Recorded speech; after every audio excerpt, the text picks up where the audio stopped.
შენც გქონია ასე, როდესაც რაღაც ძალიან გინდა, არ ხდება, არ გამოდის.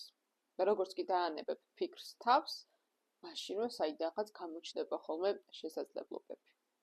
დღეს მინდა ერთ ძალიან უცნაურ ფსიქოლოგიურ პარადოქსზე ვისაუბროთ. რატომ ხდება, რომ როდესაც რაღაც ძალიან გვინდა, ეს გადაჭარბებული სურვილი უშლის ხელს ოცნების ახდენას. ჩვენ გვასწავლიდნენ, რომ რაღაც რომ მოხდეს, უნდა გქონდეს ძალიან დიდი სურვილი. უნდა ვიმუშაოთ ძალიან ბევრი კონკრეტული ოცნების ასასრულებლად. უნდა ვფიქრობდეთ ყოველთვის იმაზე, თუ რა გვინდა, რომ მოხდეს. და კი, რაღაც მხრივ ეს ყველაფერი მართალია. თუმცა მაშინ, როდესაც ეს ძალიან დიდი სურვილი გადაიქცევა შფოთვად, ყველაფერი ფუჭდება და რაც უფრო მეტ ვშფოთავთ, რაც უფრო მეტად ვებღაუჭებით ჩვენს ნანატრ ოცნებას, მით უფრო გვისხლდება ხელით. დაიწყება გაუთავებელი ფიქრები საკუთარ თავთან. რატომ არ გამომივიდა? ხომ არ დავაგვიანებ? როდის მოხდება? როდის ახდება ჩემი სურვილი და სხვადასხვა ნეგატიური აზრები. სწორედ აქ არის მთავარი პრობლემა, რადგან ამ მდგომარეობიდან, ამ ნეგატიური განწყობიდან და შეგრძნებიდან ჩვენი ორგანიზმი, ჩვენი ტვინი, ჩვენი თავი იზიდავს ისევ ნაკლებობას, ისევ წარუმატებლობას და ისევ იმედგაცრუებებს.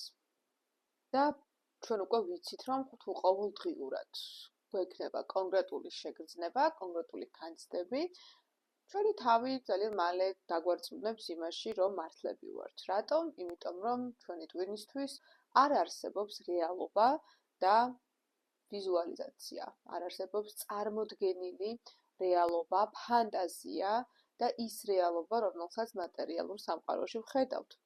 აქედან გამომდინარე, ყოველდღე ერთი და იგივე ფიქრების ტრიალს თავში მივყავართ ყოველდღე ერთი და იგივე შედეგამდე. როდესაც რაღაცაზე ძალიან ვართ ჩაბღაუჭებული, სამი რამ ხდება ჩვენში. იზრდება სტრესი, ქრება კრეატიულობა და ვიწყებთ ყველაფრის კონტროლს. თუმცა საინტერესო არის ის, რომ ჩვენი ტვინი ყველაზე კარგად მაშინ ფუნქციონირებს, როდესაც შვიდ მდგომარეობაში ვართ. ალბათ შეგიმჩნევიათ, როდესაც კარგი იდეები, განსხვავებული იდეები მოგდით სეირნობის დროს, თავში აზრად, შხაპის მიღების დროს, მაშინ, როდესაც მოსვენებულ მდგომარეობაში ხართ. რატომ? იმიტომ, რომ თქვენი ტვინი ორიენტირებული არის შედეგის მიღებაზე, ორიენტირებული არის დასვენებაზე და ამ მომენტში, ამ მდგომარეობაში შესაძლებლობა გექნებათ, რომ ახალი იდეები დააგენერიროთ. ხოლო მაშინ, როდესაც ეს გაუთავებელი ფიქრი და ჩაბღაუჭება კონკრეტულ ერთ სურვილზე გადადის შფოთვის რეჟიმზე, მაშინ ეს ყველაფერი სამწუხაროდ შეუძლებელი ხდება ფიზიოლოგიური თვალსაზრისიდან გამომდინარე. ალბათ გაგიჩნდებათ კითხვა, მაგრამ როგორ უნდა დავწიო ჩემი სურვილის მნიშვნელოვნება, რომელიც ძალიან დიდი ხანია მინდა რომ ამიხდესო. ჩემ გამოცდილებას გაგიზიარებთ ამ ვიდეოში, არ დაგავიწყდეთ ჩემი არხის გამოწერა და თუ ეს ვიდეო იქნება თქვენთვის რელევანტური, აუცილებლად მოიწონეთ და დამიკომენტარეთ კიდევაც. მე მარიამ დულსკიანე ვარ, ჩემს YouTube არხზე კი ვსაუბრობთ ფიქრების მართვის ხელოვნებაზე. სურვილი მნიშვნელოვანია. მე არ ვამბობ, რომ უნდა დავივიწყოთ და გადავდოთ გვერდით. თავარი არის, რა ენერგია გვმართავს მაშინ, როდესაც ჩვენ სურვილზე ვფიქრობთ. და ახლა მოგიყვები 3 ტექნიკის შესახებ, რომელიც მე დამეხმარა კონკრეტული ოცნებების ასრულებაში. ფოკუსი შედეგიდან პროცესზე. ყველაზე დიდი შეცდომა, რომელსაც უშვებენ ადამიანები ამ დროს, არის შეკითხვა, როდის მოხდება. ნაცვლად იმისა, რომ გაუთავებლად ამაზე ფიქრს დაუთმოდ, რომ დაიწყე ფიქრი იმაზე, რას აკეთებ შენ ყოველდღე იმისათვის, რომ მიხვიდე იქ, სადაც გინდა. ამ შემთხვევაში ენერგია მოგემატება, პროცესი უფრო სასიამოვნო იქნება და შენი სურვილი კი ტვირთად აღარ მოგეჩვენება. მეორე და მნიშვნელოვანი ტექნიკა არის წარმოიდგინო, შეიგრძნო, დაიჯერო, რომ ეს უკვე მოხდა. მოკლედ, რომ გითხრა, იფიქრე ბოლო მომენტზე, იფიქრე ბოლო სიტუაციაზე. არ აქვს მნიშვნელობა რისი ახდენა გინდა შენ ცხოვრებაში, მაგრამ რაც არ უნდა იყოს, იფიქრე და შეიგრძენი, რომ ეს უკვე მოხდა. დაანებე ფიქრით თავს იმაზე, როგორ მოხდება, როდის მოხდება, რანაირად მოხდება. არამედ ყოველ დღე გამოხატე მადლიერება სამყაროს მიმართ, რომ თითქოს ეს უკვე შენ ცხოვრებაში არის და ამის გამო ხარ მადლიერი. დამშვიდდი, იმიტომ რომ წარმოიდგინე, რომ ეს ყველაფერი უკვე ახდა და გრძელი გზა უკვე გამოვლილი გაქვს და რაც თავარი არის, ენდე პროცესს, ენდე სამყაროს, ენდე შენს ინტუიციას. გათავისუფლდი კონტროლის ილუზიიდან. ჩვენ არ შეგვიძლია ყველაფრის 100%-იანი კონტროლი სამყაროში.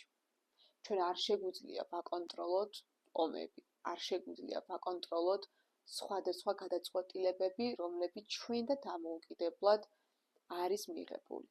ამიტომ გაეშვი კონტროლს, რომელსაც ისედაც ვერ მოახერხებ, ვიცხოვრე დღევანდელი დღით, აქ და ახლა და ყოველ დილას და საღამოს. მადლობა გადაუხადე სამყაროს იმისთვის, რაც გაქვს და როგორც წინა პუნქტში გითხარი, წინა ტექნიკაში გითხარი, არ დაგავიწყდეს მადლობა გადაუხადო იმისთვის, რაც ჯერ არ გაქვს, მაგრამ გინდა რომ გქონდეს.